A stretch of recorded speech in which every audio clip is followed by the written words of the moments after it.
Hello everyone and welcome back to our channel. So I want to discuss what humans are not good at. And I want to point out how humans have tendencies to behave in certain ways.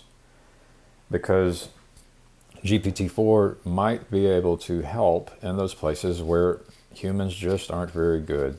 So that's the focus of this deep dive into the land of the artificial intelligence. My prompt is that I've noticed people trying to use GPT-4 to demonstrate how it is not as intelligent as humans. For example, humans are very good at telling stories, but nested in this quest to prove how great we humans are in comparison to GPT-4 is a weakness in humans. What are the weaknesses in most, if not all, humans, which could be supplemented with the power of GPT-4? With the goal of encouraging humans to be more loving towards other humans. So the list, and you could pause and read if you wanted. Number 1, bias and prejudice. Number 2, limited memory and knowledge. Number 3, emotional regulation. Number 4, communication barriers. Number 5, time management and organization. Number 6, access to resources. Number 7, creative problem solving. By leveraging the strengths of GPT-4 in these areas, we can create an environment that encourages humans to be more loving, understanding, and compassionate towards one another. So that means, how do we use our tools?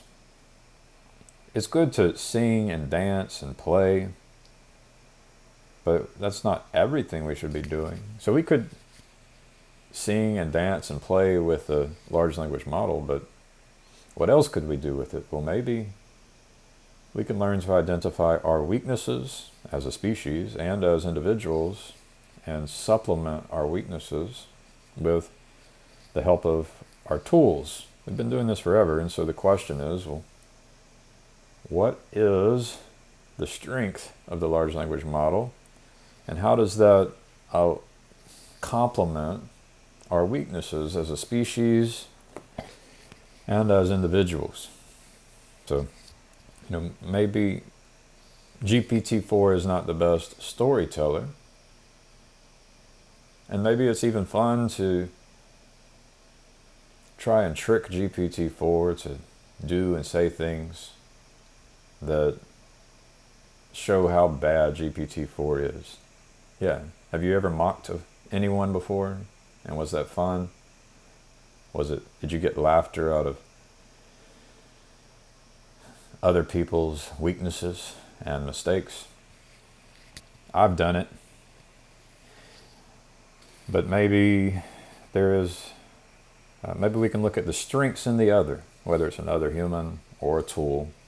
And maybe we can be aware of the weaknesses in ourselves as a human and as an individual. And then we can try to cooperate effectively.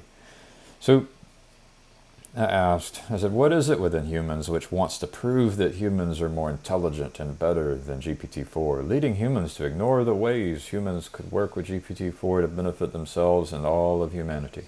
What occurs to me is you could replace GPT-4 with, other humans.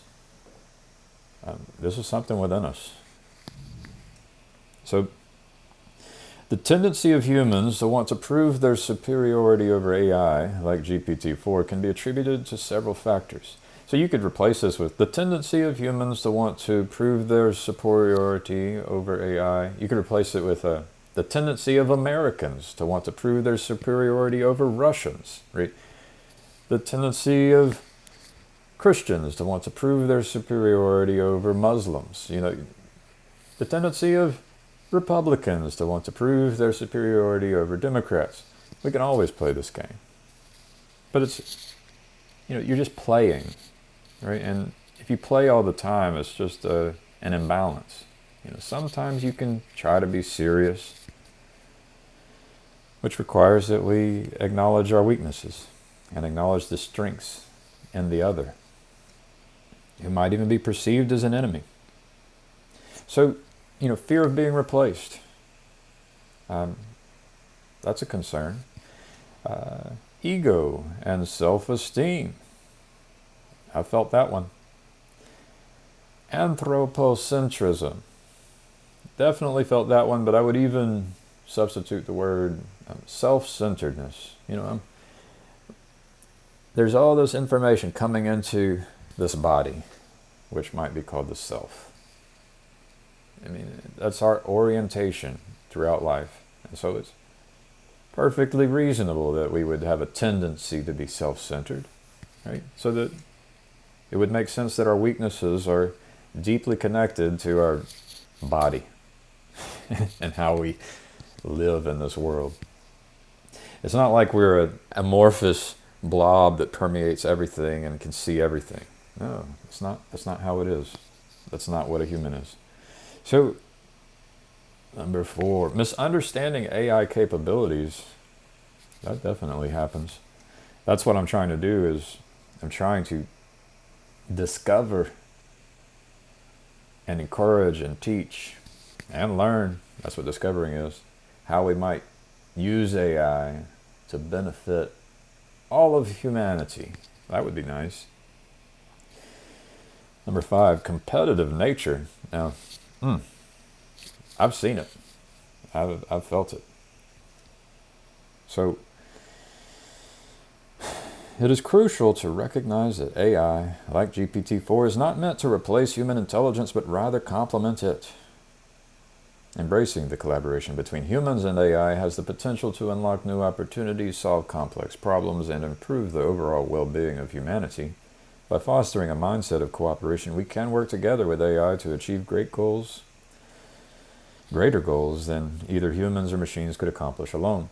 And you could, where it's humans and machines, it could be Republicans and Democrats, or Christians and Muslims, or Americans and Russians. You can do this cooperation with anything and anyone, such that there is a symbiosis, a mutually beneficial relationship. That would be nice. But yeah, I go into some more things that are more personal, like some of my own weaknesses, my inability to understand other people's minds. I feel like we all have that, and some people are better at it than others, and maybe even our ability to understand other people's minds just depends on, how far away from the normal distribution are we, right? If you're at the edge of a normal distribution, how hard is it to understand someone that's on the other side of that distribution? And so if the normal distribution is a bell curve, if you're in that bell curve, it might be easier for you to understand most humans. So that's where, I try to use it, but I feel like we could all use it to try and understand other people, because the large language model trained on the information being created by individuals with these weaknesses, where we will, talk about our strengths and we'll point out other people's weaknesses. And if you're just an individual doing that, it's pretty lopsided, imbalanced. But a large language model could take all the different perspectives where people are like kind of overestimating their own strengths. They overstate their own strengths and overstate other people's weaknesses, and understate, there's that kind of thing going on. There's a Dunning-Kruger thing going on. And so maybe the large language model allows us to see our weaknesses better, and see other people's strengths better. So this is how we might use large language models to benefit all of humanity. All right, click like, click subscribe, share. I'd love it. I appreciate it. Have a good one.